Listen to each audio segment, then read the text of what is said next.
sent this when Bob and I were talking about different things to do with this residency in addition to the orchestra and the band, as if that's not enough. He said, we've got a killer euphonium player here. I'm like, wow, euphonium player, okay, that would be interesting. I said, I've got a euphonium piece. And he said, well, we should send it along. And then when he said that his colleague was going to do it, I said, oh, great, we'll do it. Well, we ran through it today. I'm like, this is going to be one of the highlights of my career. What a great player. What a great player. So it's a treat. This is the South Dakota premiere of a piece called My Precious Iron Cello. And the reason that title exists is for a couple of reasons. A lot of low brass people feel very precious about their instruments. If you've played trombone, bass trombone, tuba euphonium, you know there's a certain fraternity, right? There's a certain low brassness that exists. And so it's very precious to them and it's very precious to me. The Iron Cello title comes from one of my dearest friends, the band director at my university, who's retiring this year, who's a euphonium player. And he would say in an instant, I don't compare to Jessica playing-wise. He has for years told me that the euphonium is an iron cello, that the cello is but a cheap wooden imitation of the euphonium. So, I couldn't resist that title becoming this piece. The preciousness also helped me conjure up the reference to a tune from almost 100 years ago, as it gets a little precious towards the end, and then we totally destroy that preciousness. So, Jessica, fantastic. What a treat to play. It's quite the build-up.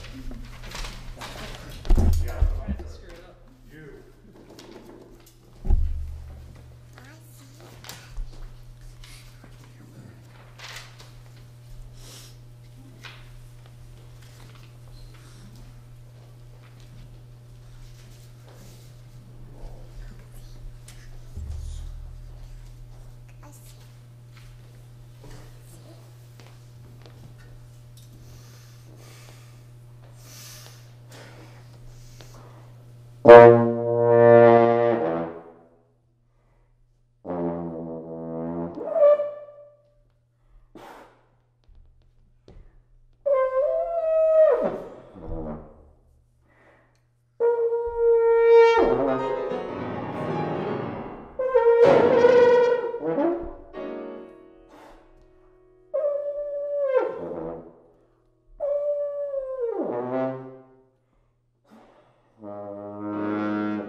he couldn't do it without your support and your backing and encouragement. So keep it up, and thank you very much for having us here this week, too. Now, Mike and I have several things in common. One is that we're both rooted in Indiana, and the other is that we're both married to fantastic women, and they had the same birthday, and it's tonight. So we need you.